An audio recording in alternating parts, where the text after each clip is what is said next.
충격을 받은 듯 도로에 주저앉은 한 여성. 잠시 후 주변 사람들의 도움으로 간신히 몸을 일으키는데요. 그날 이곳에서 무슨 일이 있었던 걸까요? 저도 이제 보면서 저도 깜짝 놀래가지고 뭐 오오오 이런 말밖에 안 나오더라고요. 신호 대기 중인 제보자. 그때 좌회전하던 차량을 추돌한 버스. 어휴. 그런데 차량의 움직임이 이상합니다. 사고 후 갑자기 돌진하는데요. 자, 이때 조수석 문이 열리면서 사람이 떨어졌습니다. 달리는 차량에서 도로로 떨어진 한 여성. 사고 후 충격이 상당했을 것 같은데요. 아무래도 이렇게 튕겨져 나가면서 이제 아스팔트 바닥으로 떨어지시다 보니까 힘을 못 쓰시면서 이렇게 앉아 계셨었어요. 놀란 것도 좀 컸던 것 같아요. 운전자는 왜 사고 후 돌발 행동을 보인 걸까요? 나중에 당황을 하니까 또 조수석에 탄 분은 문을 그냥 열어버린 것 같아. 근데 이 아주머니 브레이크 밟다 악셀을 밟으니까 그럼 가니까 내리려다 툭 떨어지고. 운전자의 미숙한 대처법이 부른 2차 사고. 맨인 블랙박스에서 도로 위 안전을 위해 사고 후 행동 요령을 알려드리겠습니다.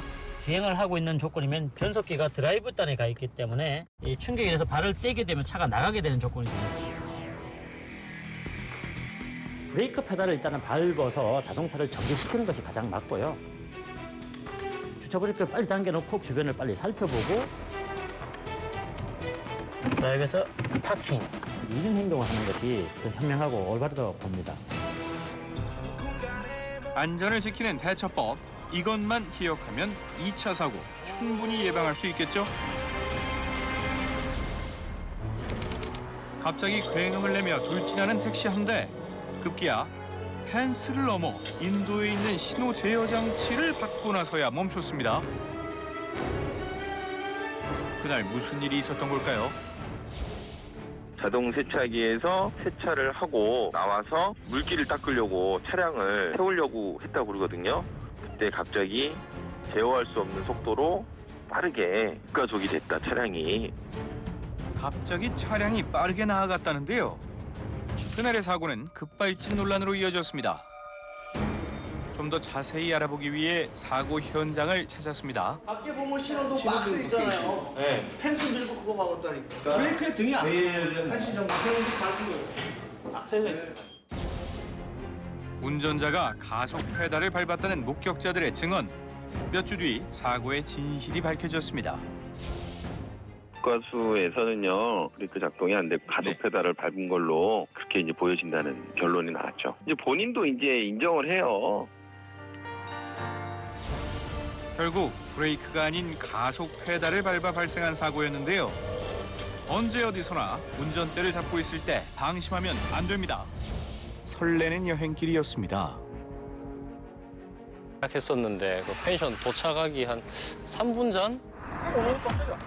순식간에 제보자 앞을 지나간 차량. 눈 깜짝할 사이에 벌어진 일인데요. 어떻게 된 일일까요? 자연스럽게 1차선에서 2차선 제 차선으로 왔으니까 제가 룸밀러를 순간적으로 봤을 때 너무 빨리 온다라는 걸 느끼는 그 순간에 뭐 바로 사고가 나가지고. 후방 영상 보시죠. 빠른 속도로 달려왔는데요. 제보자의 심장을 덜컹하게 한 이유는 따로 있었습니다. 이 위치에서 이제 뒷좌석에서 아기가 타고 있었던 자리예요. 9개월 된 아기의 안전까지 위협했던 사고. 원인은 무엇이었을까요? 그 상대방 가해 차량 이제 저랑 똑같이 뭐 놀러 가려다가 그쪽도 이제 사고가 났는 상황인데 핸들이 뭐 좀 안 움직였다라고 얘기를 했는데 나중에 조사를 하다 보니까 이제 졸음운전이라고 얘기를 하더라고요. 나들이객이 많아질 때 사고의 위험도 높아진다고 합니다. 실제 7월에서 9월까지 졸음운전으로 인한 사고가 많이 발생한다는데요. 나 혼자 방어운전 한다고 해서 되는 게 아니구나라는 걸 좀 느꼈죠. 졸리면 좀 잠시라도 쉬었다 갔으면 하는 게 좋을 것 같아요. 서로를 위해서.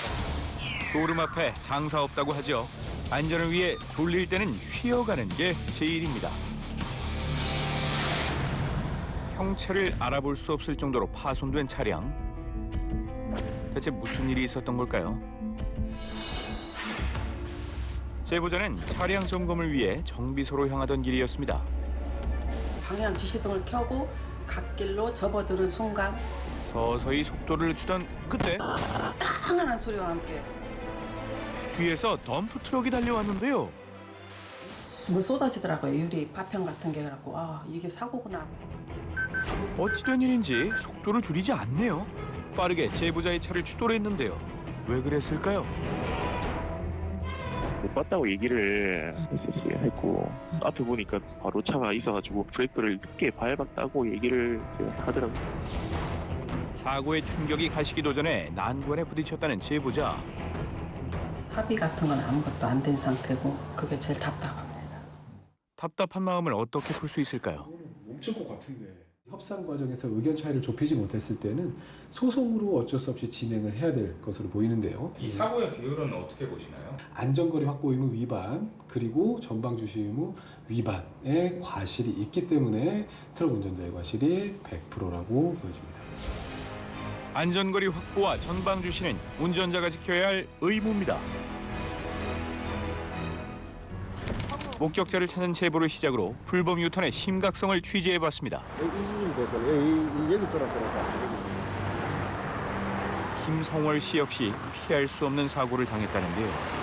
좀 아찔하고 좀 가슴이 아픈 그런 현장이다 보니까 두 분 다시 이쪽 오기 사기 싫습니다. 큰 충격으로 남은 그날의 기억. 사고는 버스가 달리면서 벌어졌습니다. 시원하게 뚫린 버스 전용 차로를 달리던 그 순간 한 차량이 갑자기 버스 앞을 가로막으며 부딪히고 말았는데요. 당시 버스에는 승객 40여 명이 타 있던 상황. 승객들이 앞으로 쏠려 넘어지며 버스는 아수라장으로 변했습니다. 넘어지고 사람 아웃소리 나고 제까지 해가지고 제가 알기로는 한 17명, 18명 알고 있습니다. 내까지 포함해가지고. 너무도 갑작스럽게 발생한 사고. 승용차 운전자는 왜 버스 앞을 막아섰던 걸까요? 좀 더 자세한 이야기를 듣기 위해 관할 경찰서를 찾았습니다. 2차로를 진행하던 그 가해승용차가 당시 그 차량이 정체된 것으로 인해 아마 불법 유턴을 시도하려고 진로 변경하던 중에 버스와 발생한 사고입니다. 당시 사고가 발생한 도로는 상습 정체 구간이었는데요. 차가 막히는 것을 참지 못한 승용차 운전자가 불법 유턴을 하던 그 순간 사고는 예견된 일이었습니다. 한적한 지방도로에서도 사고는 있었는데요. 직진을 하던 승용차가 갑자기 유턴을 시도하며 마주오던 믹서 트럭과 충돌하고 말았습니다. 뒤따라오던 차량까지 연이어 부딪히며 사고는 삼중추돌로 번졌는데요. 당시 상황을 자세히 알아보기 위해서 믹서 트럭 운전자를 만났습니다. 한동안 조금 운전하기가 두려웠죠. 조금만 어디서 튀어나오면 아주 그냥 컴포터 나고. 피해자들을 공포로 몰아넣었던 그날의 사고. 가해자는 왜 불법 유턴을 시도한 걸까요? 여기 중앙선에 있는 데를 터는 거예요. 낚시터 지름길로 가기 위해 터무니없는 불법 유턴을 시도한 가해자. 자신의 편의를 위해 중앙선을 넘어 선택한 불법 유턴은 너무나 큰 피해로 이어졌습니다. 제동이 쉽지 않았던 믹서 트럭은 결국 승용차 위로 넘어지고 말았는데요.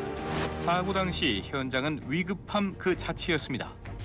가벼운 경상이기 때문에 다행이지 불구라든가 아니면 생명을 잃을 뻔한 참 불행 중 다행이었죠. 수십여 명의 승객의 안전을 위협하고 다른 운전자들의 생명을 위태롭게 만들 뻔한 불법 유턴. 그러나 사고를 낸 가해자들의 이유는 너무도 가벼웠습니다. 그저 차가 막히는 도로를 피해 빨리 가기 위함이었고 다른 운전자들이 불법 유턴을 하기에 따라 했다는 건데요. 불법 유턴을 하게 되는 상황들을 살펴보면 내가 시간을 기다리는 것은 굉장히 길게 생각을 하는 것 같고요. 남이 기다리는 시간은 상대적으로 좀 짧게 생각하는 경향이 있는 것 같습니다. 그래서 사람들이 시간에 대해서 좀 조급함을 나타나게 되는데 이게 이제 손실 피해 편향이라고 볼 수가 있습니다. 도로 위엔 여전히 중앙선을 넘고 신호를 무시하며 위험천만한 불법 유턴을 하는 운전자들이 있습니다. 단 몇 초 빨리 가려고 넘지 말아야 할 선을 밟는 순간 사고의 위험은 도사리고 있는데요. 위협적인 사고로 이어지는 도로 위 불법 유턴.